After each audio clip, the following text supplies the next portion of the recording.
Good afternoon, everybody. Can you guys all hear me?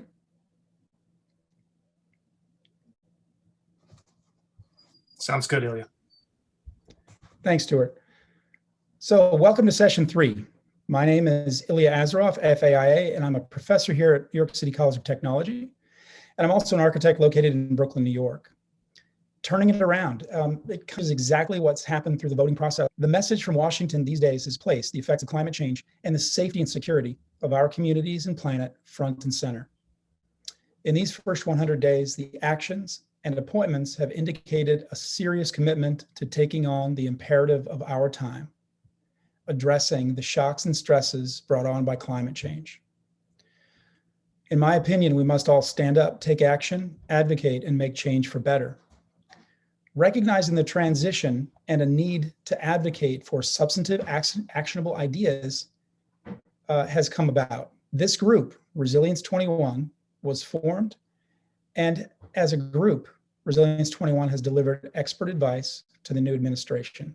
In brief, Resilience 21 is a coalition of more than 50 of the nation's leading practitioners working with cities and communities of all sizes and types to build resilience to present and growing shocks and stresses, with an emphasis on the natural hazards worsened by climate change and the exacerbated impacts faced by marginalized communities. I'm pleased to be one of those 50 members of this group and have had the pleasure of working with our incredible panelists who recognize the importance of this moment of inflection and created Resilience 21. So with that, I'm going to turn this over to our first speaker, Marissa, Laurie, and Stewart. You're all here today to discuss these first 100 days and perhaps talk about where we're going. So with our first speaker, Marissa Aho, AICP. She has served as Houston's Chief Resilience Officer for Mayor Sylvester Turner since February 2019. In this role, she leads the resilience building efforts for the city of Houston, including the development and implementation of Living with Water Houston and Resilient Houston, the city's resilience strategy, including the COVID-19 addendum, as well as Resilient Houston 1, the one-year report released in March of 2021. She also serves as the global steering committee for Resilient Cities Network as an advisor to the Dr. Lucy Jones Center for Science and Society and as a co-facilitator of Resilience 21. So take it away, Marissa. It's great to see you. Hi, Ilya. So I'm really excited to be able to present sort of the first part of the story of Resilience 21, but wanted to give everyone a little bit of a sense of sort of where I see this work fitting in to the continuum of resilience. And so I have had the honor of working with fantastic teams in both the city of Los Angeles and the city of Houston in creating resilience strategies. And these resilience strategies for the second and fourth largest cities in the US are organized by scale.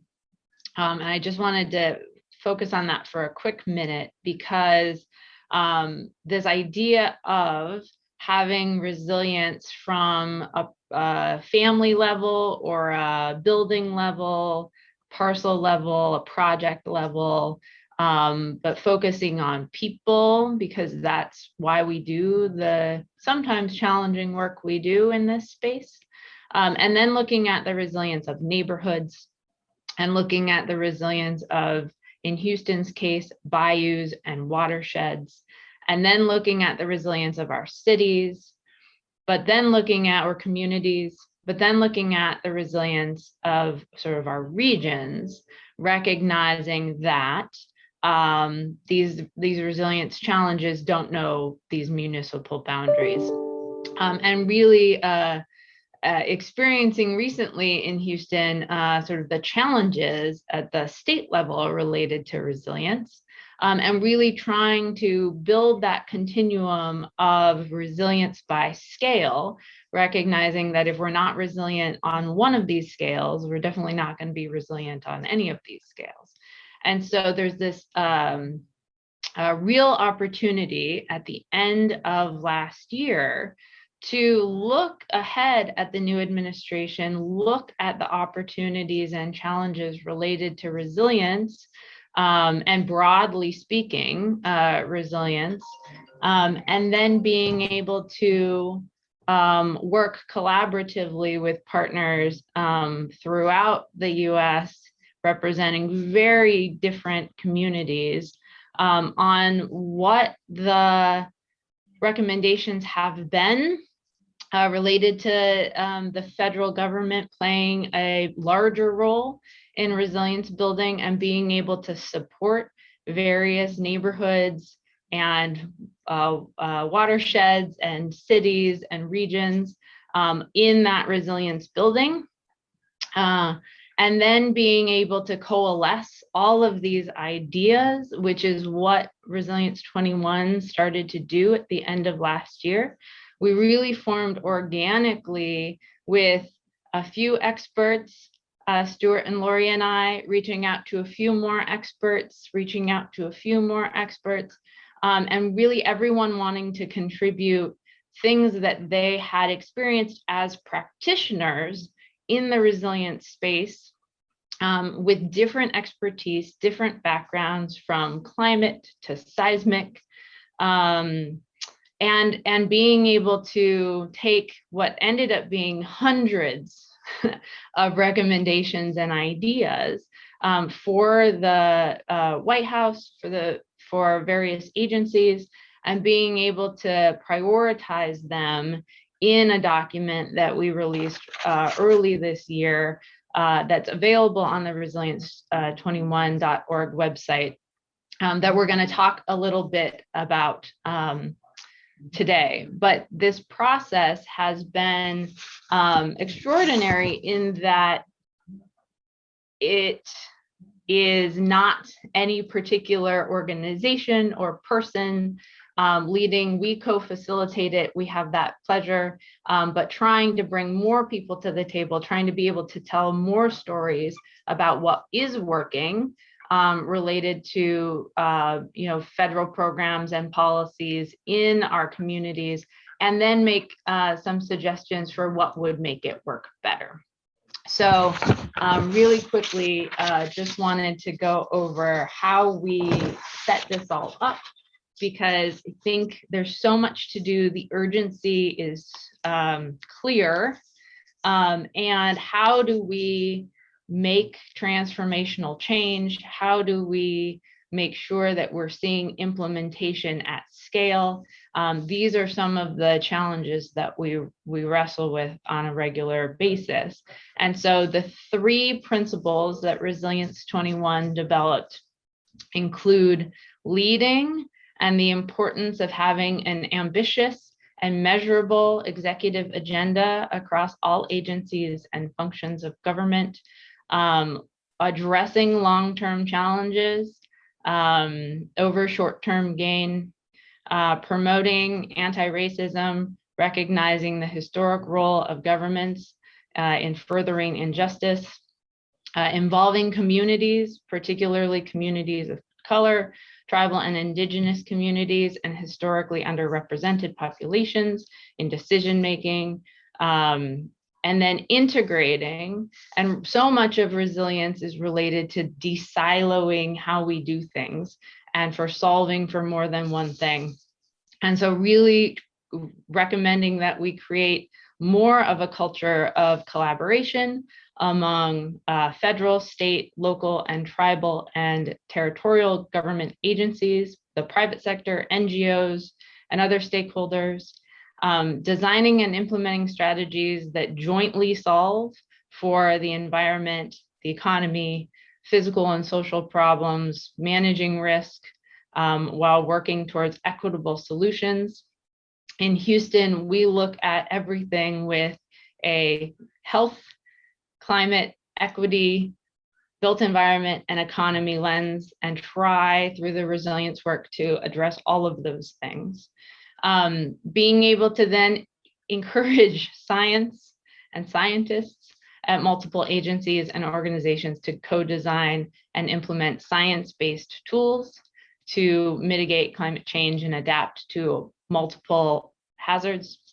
And then the third principle of Resilience 21 is to accelerate. And the urgency means we have to come at this with everything that we've got.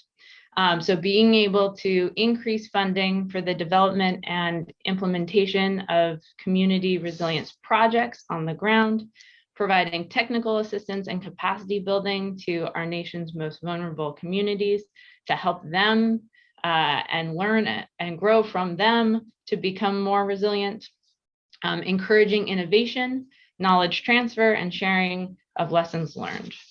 And so with that, I want to talk about our first of 10 recommendations, which is around creating leadership positions that establish the organizational structure necessary to advance change throughout the federal government.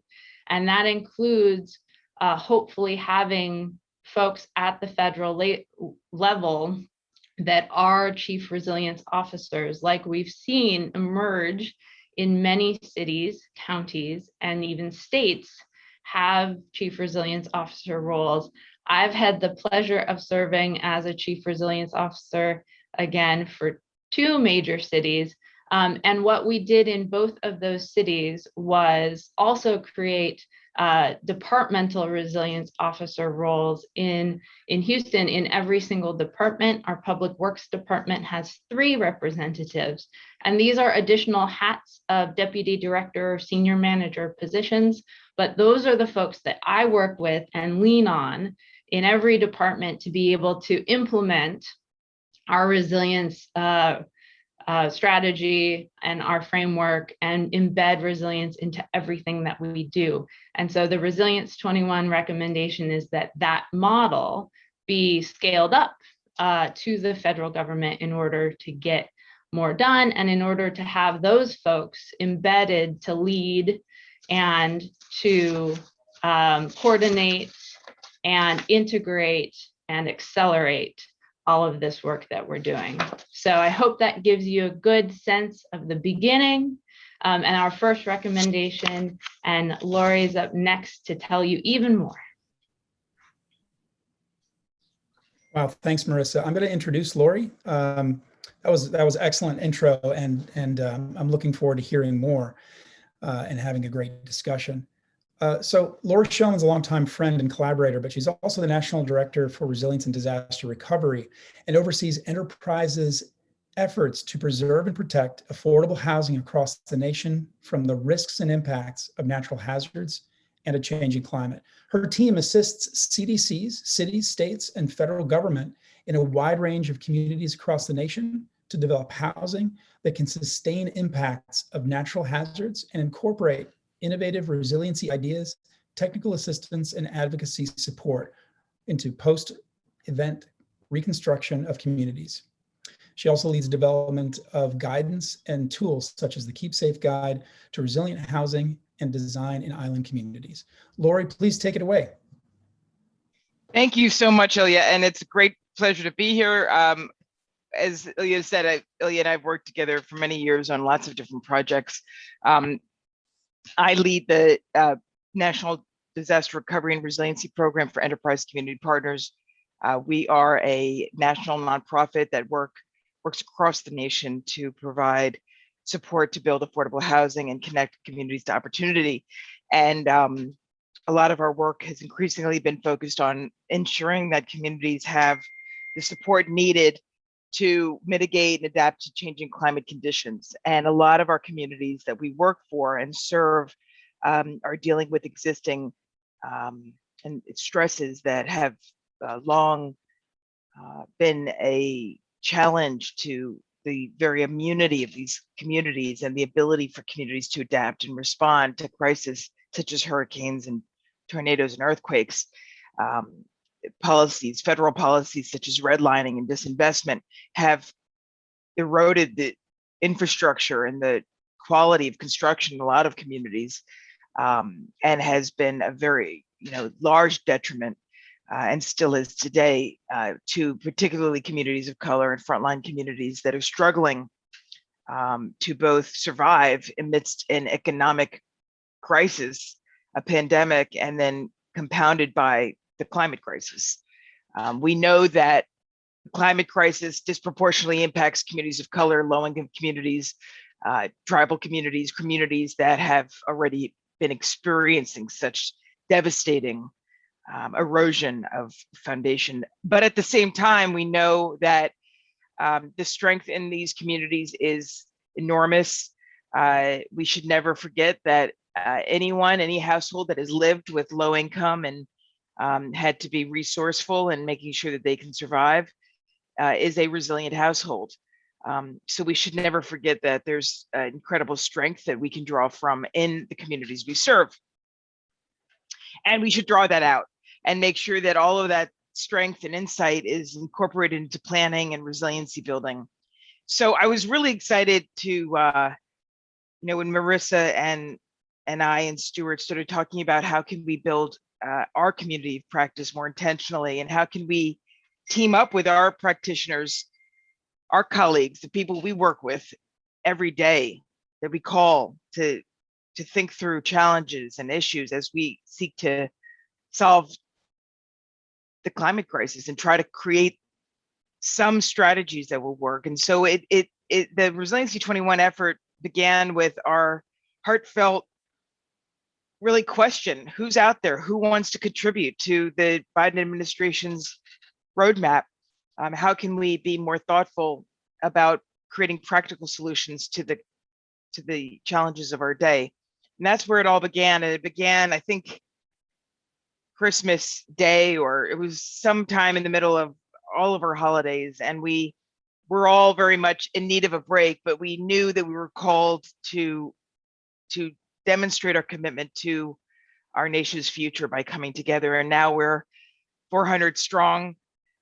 We had a great event last night with several hundred community members from across the nation that joined us in their mutual commitment to this work. And my colleague Stewart, our colleague Stewart, will talk more about the way we approach resiliency and our sort of working emphasis on systems approach. But what I want to do right now is tell you a little bit more about what we're proposing. So Marissa gave us a great introduction to the why, and I want to walk us through a couple of the additional suggestions that we're making to the administration. And again, we whittled down the hundreds of recommendations that our partners, our team members, our community came up with over the course of about 3 weeks, and we whittled it into 10 recommendations. So I'm just gonna show you that the recommendations live on our website. It's called Resilience 21, Building a Nation of Resilient Communities, because we are not one size fits all approach. Our nation is comprised of communities and blocks and neighborhoods and households. There's a panoply and a multiplicity of actors, right? So it's not just a one size fits all approach. And we believe in a bottom up. We believe that there needs to be a robust grassroots and participatory network to inform a national strategy. So I want to go towards the actions that you can see, and I want to start with action 3. And so action 3 is really about fortifying our nation's communities as part of a national recovery and Build Back Better initiative through strategic investments that build jobs, center environmental justice, and harness American innovation in clean energy and advanced technologies. And today, the president has just announced the American Climate Action Plan. And this pairs so well with what the administration wants to do. The American Jobs Act encapsulates so much of what we're trying to drive forward in Resiliency 21. And so under this strategy of Action 3, we have several actions and steps that we're taking actively as a R21 community to establish councils, to establish a way to work with Congress and the executive office to ensure that we could drive forward these goals. And so Action 3 is about fortifying the nation, getting in before there's a crisis, because we know when the crisis occurs, it's cleanup and it's trauma and it's triage. So this is the time we want to be thinking about this. And it's worth mentioning as we speak, there are executive orders coming out of Governor Newsom's office in California about the incredible drought that the West Coast is facing. And so right now, as part of our Action 3, our message to the folks dealing with these impacts is, let's start preparing. This is not the time to be still. This is the time to prepare. This is the time to mitigate. This is the time to adapt our communities in advance of the events. Action 4, preparing critical infrastructure and stockpiles and services for climate change and other emerging problems. Again, making sure we have redundancies in place, making sure we have backup so that when there's an event, when there are emerging crises, we can respond. And this goes it's very close to what we need to do around the pandemic and COVID, making sure we have PPE and sufficient supplies of backup and medical supplies. And then you'll see under the actions, the lead actions, there's sub actions that we're all working on. Action 5, this is a key piece, which is updating the guiding principles for federal buildings to ensure minimum requirements for federally supported buildings in the floodplain. Right now, this is a big issue, whether or not our federal buildings have the appropriate guidance to deal with flood risk. And this is a big issue at play at the moment. An executive order was issued on this by President Biden, but there's a lot of work to be done to define what that means. And R21 is looking to define that in partnership with the administration. And then Action 6, develop a contemporary decision-making framework for federal investments and furthering the NEPA environmental review process. So all of you on the call that are planners, architects, anyone who's built anything in the public sphere knows that NEPA is the environmental compliance you have to comply with. And without getting into the details too much, what we want to see is the update of the decision-making framework for federal investments so that we're not just relying on an old standard of identifying benefit and cost, that we are understanding the role and the value that participation from community plays. And that's threaded out throughout our discussions and throughout this document. So in short, before I turn to my colleague Stewart, we just want to, really let you all know in the audience that this is no time to stand still. There's a lot of work that needs to be done, and we need to assume that we only have 4 years to do it in.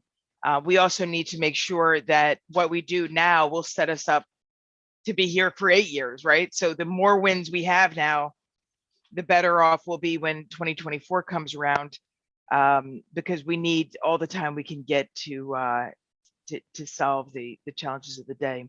So thank you so much, Ilya, for putting this together. And now I turn over to Stewart. Thanks, Laurie. That was really incredible. Our next speaker is Stewart Sarkozy-Banoczy. He's the founder and chief Precoverist of Precovery Labs, working on projects in city, island, and indigenous settings, as well as Director, Global Strategic Partnerships and Development, and Senior Advisor for North America for the Resilient Cities Network, the evolved city-led network of 100 Resilient Cities program. So I'm going to turn it over to you, Stewart, and thanks for being here.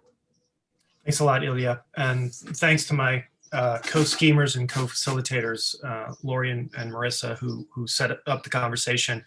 I'm going to spend just a tiny bit of time talking about the remaining actions. Some of these go very deep, and as both Laurie and Marissa have alluded to, we had hundreds and hundreds of recommendations and lots of sub-recommendations that the group as a whole, with us facilitating, got down to the document that you see online at the link that we've provided and what Laurie was showing. And part of the reason that we ended up where we were with these recommendations is that a lot of this is not about the what, it is about the how. And this has become even more obvious as some of the executive orders and the plans are being laid and the legislation is being talked about, especially the infrastructure jobs legislation. And that's a place where we spent a lot of our time. Last night, we had our first Resilience 21 larger public event and had a whole host of speakers from the Resilience 21 membership. And you could hear everyone feeling kind of the unity around holistic, equitable resilience, even though they had their different approaches or angles to it. And what you see in the document and what our work has been that we'll talk about in a second going forward is making sure that the how gets addressed as much as possible. You heard Marissa refer to it. And that means that inside the agencies and across the agencies, and as it goes down to the state level, and as it goes down to the community level, and to those neighborhoods and groups that Laurie referred to, that it is cross-filtering, that we're doing the right thing with the money in a way that changes how we work, not just the principle of the what. And the panel before this very much was talking about various elements that relate to how you get the work done in the very specific projects or innovations or where the investments lie to get the projects done. So as we continue through the actions and then we talk about what's next, that's the piece that I think we're all trying to keep in mind is many good things coming out in the what, and that focusing on the how we get this done and how it gets financed and how we cross-filter and cooperate publicly and privately, but also between agencies and then down to the local level is what's really important for us, because there's always the people in the middle that are affected the most. So let me pick up where Laurie left off and talk about Action 8. This one really has to do with creating a resilience finance committee. And part of this comes from some work that's already been going on. And that goes to the idea of creating bond mechanisms to focusing on ways that the US Treasury and the CDFI fund can do work, the development of public-private partnerships concepts. And one of the things that Laurie, in fact, has been working on and helping with and supporting is a resilient community development finance tool that CDFIs, impact investors and others can use. Could be part of something that the US government tries to reinforce as a way of saying, if we're going to build, where is it? How do we build? And if we're going to finance it in various means with various partners, are we looking at it in a very sort of forward-looking pre-covery mindset rather than kind of doing it the same way over and over again? So Action 8 really has a lot to do with the financing piece from the government side and on down, and starting with this committee and then starting to look at the different ways that we use credit, debt, equity, lending from CDFIs to banks and others and impact investors and foundations in a way that reinforces resilience and starts to bake it in to the things that they're already doing, including things like the legislation that's coming on developing a national green bank.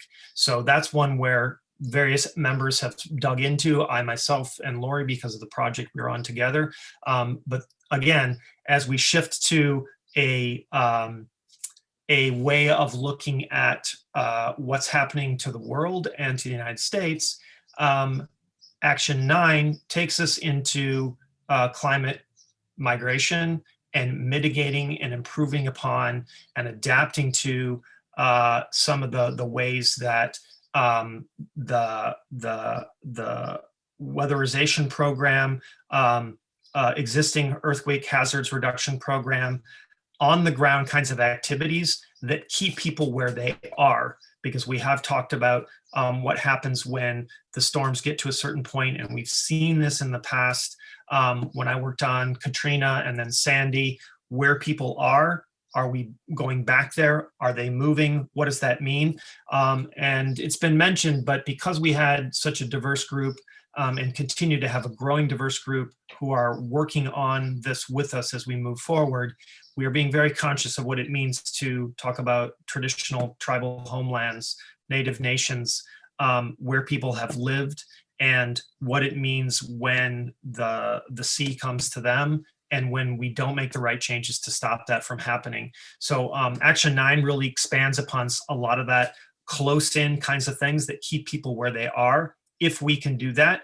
And then we shift to Action 10, which has in the subparts to it, really talk about the coordinated and integrated way of investing with the kinds of digital platforms that we have, because we've heard, and we heard on the panel before and in other panels, about how technology can make us safer.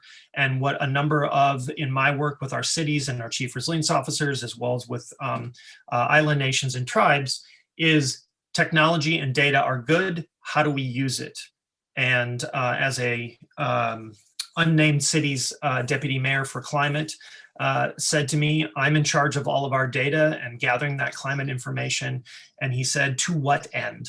How do I use it? And so what we want to be able to do is figure out how we invest in and integrate something that brings together all these ways to research and then use the data, storytell around it, and as is important in all the work that we've been describing, using science to do that, and directing them to look at how we put together toolkits and make it easy to use data, and how we use those tools to advance the work that we're trying to push forward in each of the agencies. And so when we get to the end of 10, it's a lot, and we've actually, given it short change in order to be able to talk about it today. But remember, behind that are these hundreds of recommendations that came, and all the ways that they cross-filter and trying to make sense of them. So what we as a group have been doing, and in particular, our new leadership circle will be getting more involved in this. But Laurie, Marissa, and I have been having meetings with the White House and with members of House committees, and basically running through these action agenda items and saying to them, what are the ways that we can assist? And that's sort of what we're saying to all of you as well. We have to continue to move forward and press on the how as these pieces of legislation move forward, as we work together at the local level when the money starts to flow, because of the position that many of the practitioners are in that have joined us and that have shaped these recommendations. They know when it comes through the community, what ends up usually happening with it.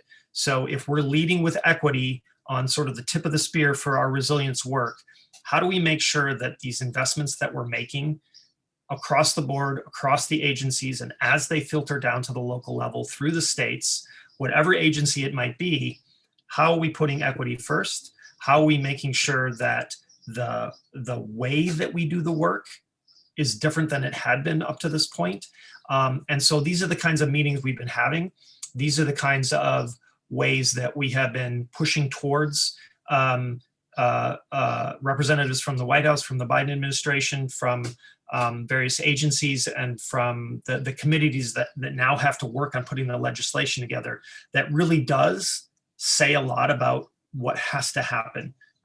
We've fallen behind, and the threats are coming. So that combination, the shocks and stresses that Ilya mentioned in the introduction, that's the complex world that we're dealing in, and we know that people are at the center of it. So how do we do that together?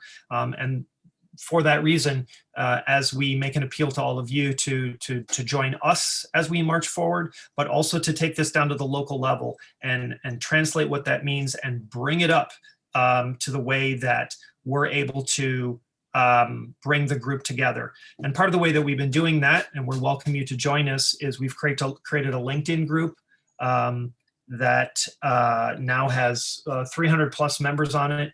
And as we saw last night with the hundreds of people that joined us in the public discourse, as members of the R21 Coalition spoke about their local work,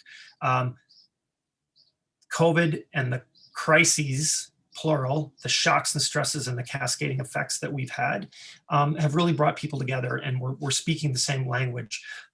Although that's not to say that the work that Marissa, Laurie, and I, and all the members who were sort of crafting this document, it wasn't easy because there are sort of translation issues all the time, and people really do work yet in silos, although we're talking about a big resilience tent. And so we welcome you to join us in the LinkedIn group. Go to the webpage, look at the document, give us feedback, sign up and do the survey, and then look for us to try to take the message to more and more places, both in terms of a public sphere like this in panels and presentations, but also in these meetings with the government and the various arms. at various levels. And we've had international groups take these recommendations and tell us that they're going to adapt them for their part of the world as well. So we hope to just continue to help to move the movement forward. And we are super happy that Ilya asked us to join today, and also thank him for his support as we drafted the document. And I'm going to stop there so that we can have a discussion and see what Q&A we have, and bring Marissa and Laurie back. Great. Thanks, Stewart. Thanks, Laurie, and thanks, Marissa. I think you guys all painted a picture of this very rapid rollout and trajectory that has taken place. A couple of questions that just want to kick off with is that something that was mentioned, Stewart, was this holistic, equitable, resilient sort of triad that was put up there. Is that one of the major hurdles in terms of communicating and in DC? Or what are the major hurdles that you've come upon? You mentioned a few, but what are the major hurdles that is to advance this work inside of policymaking that you've encountered? One of you want to jump on that before me? Go ahead. I'll jump on that. That's a great question. One of the biggest hurdles, I think, is relationship building. Right now, we have a whole set of new people in the White House and then the administration. So a lot of what has to happen is, have trusted relationships inside so that we can do some really good policymaking. Because I think that often it's about creating connections and establishing trust. And one of the things that I feel really great about the R21 group is we've got a diversity of opinion and perspective. And we have been all working in the field for so many years that we've established trust. Like it was clear last night, I think Stewart and Marissa, like there was this real distinction made between people that say they like to work in resilience and people that actually do it. And, my hair used to be a lot bigger than what it is now.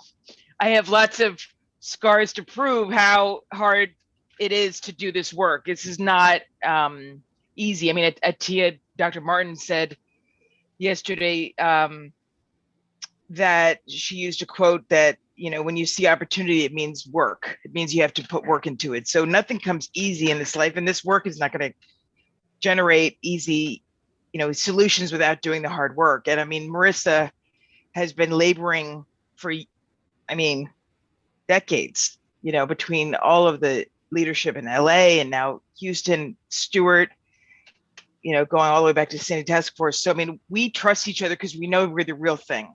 So when we talk to folks that are making policy, they want to talk to people that know what they're talking about. And we're not saying this just to be, this is not an egotistical statement. It's about, this is a group of practitioners, and we were very clear about who we wanted in our community. It's really refreshing to hear after the contentious nature between the parties in DC, but building consensus. And it seems like you all have a track record of building consensus around these issues at the local level in multiple cities. Marissa, could you speak to that, how that experience has helped you in Houston and how that is launched into what you're doing? Yeah, the obvious way that we were able to accelerate a lot of the work in Houston was through a network of all of the practitioners, but also, being able to learn from what to do and to some extent what not to do with colleagues from New Orleans after Hurricane Katrina, or the sort of New York region, and the lessons learned from Hurricane Sandy in integrating our approach to Hurricane Harvey recovery and resilience with the resilience work. And so all of our work really stems from a tipping point in Houston around climate change, because we're experiencing it on a yearly basis now with 7 declared disasters in 6 years. including COVID, including our recent winter storm and everything else. So I think what I was able to do in having created a framework in Los Angeles is bring that framework to Houston and then make it Houston's. And that's what a lot of, we're not wanting communities to reinvent all of this work because of the urgency and needing to accelerate it. And so being able to learn from what's working in other communities and then make it true to the community that you're in is I think the best way to approach this work. And that is policy change as well, that's tied to that to make that happen. So Stewart, given that you have coordinated multiple sort of city outcomes, do those policy elements that have taken place in cities, have those served as platforms, or how does that serve as a platform for reference to advance other cities? How has that happened in terms of policy, since we do need to really hit on policy about this? Yeah, I was just going to say that both in terms of your question about the challenge and what Marissa said, you could imagine that the advent of 100 resilient cities and putting a chief resilience officer into an administration and trying to link all the different departments and their budgets and the way that you fund is both kind of structural, pragmatic, difficult, and at the same time, it is also linked directly to policy, because in fact, and this then trickles all the way up through states into the federal government, even if you have some of the best chief resilience officers, which we do, they're incredible. Marissa is one example of just like these incredible people that I get to work with literally every day and talk to every day. But the same thing happens in smaller communities, on islands that I've worked on, and it's about the policy meeting the finance, meeting the sort of the sectors that sit in the private, banks, NGOs, and others, who then, with citizens in the middle, if you will, right? Because if you look at our city resilience framework or the larger kind of resilience frameworks that we use, it's super holistic. That means those policies at the federal government, in any nation, and on down, have to align so that the dollars flow properly, and that when they flow, they aren't flowing into stuff that's build back the same. And because even build back better means like the foundation better be sound, because if you're building back and it's not where you should be building, or if it's a rocky foundation, we shouldn't be doing that, right? So I think that's where the real challenge lies, is making sure that definitionally we're talking about the same thing, and that when we talk about policy, it isn't siloed. So we're working on FEMA, oops, we forgot HUD and EPA and DOT and SBA, et cetera. And can we do things like we've done with the resilience finance tool, starting to poke at small lenders, developers, real estate, et cetera, who sit on the other side of policy? Because if the policy says you can't build there, or you must build like that, people adjust quickly and then the finances flow. But if that's not there first, top down as well as bottom up, it's very difficult to get that nudged over. So we're trying to say, like, we need to do it all at the same time. Marissa and I both said on other panels the last couple of days, this is the long game. This does not happen overnight. She knows that at the city context. We know it at the multi-city context, multi-island context. It takes a long time, but getting people at the policy and kind of practice level in step is really what we're trying to do. Stewart, that you just answered half of the other question that's coming, because you mentioned money and how you connect those things, because the money that's coming out from the federal side is seemingly enormous. And one question in the chat is, how can I design and think more resiliently? And this is coming from an architecture student or an engineering student. I can't tell, but do you have a comment about that? Because you said you can't build back the same way it was. So do you guys have some advice or to answer that question? Go ahead, Marissa, start on that one. Yeah, sure. So the way that I look at it, again, I say this, I think hourly at this point, is to solve for more than one thing. And so the way that chief resilience officers have sort of learned the best way to do this is to start with an evaluation of shocks and stresses. And so being able to think about what are all of the potential shocks. And I will tell you from this year, so we released the Houston Resilience Strategy in February of 2020. And I put public health emergencies in there as a potential shock or stress. I put extreme cold in there as a potential shock and stress. And each time we experienced a new thing, I kind of went back and like, did we at least acknowledge that this was something that could happen? And in fact, we did with those two. Who knows about the next thing, but really trying to think broadly about all of those different shocks and stresses. And I find the most interesting how they intersect, because we know that the most vulnerable people, places, and systems are disproportionately affected. And that is because they're constantly stressed. And so when there's a shock, that exacerbates the issue. And so being able to do that analysis, and the way that I've streamlined this, because in Houston, we have, I don't know, it's more than 50 shocks and stresses, and they're all categorized into 5 areas. And so the first is around health and disproportionate health impacts, and thinking broadly about health and mental health and all of those issues. The next is around equity and inclusion, and everything from racial equity to ADA, and being able to think about how different people, older folks, younger folks, everybody fits in that space. And that's something that architects and engineers are good at. And then looking at climate and all of the host of climate things, from air quality to hot to cold to water to no water to you name it.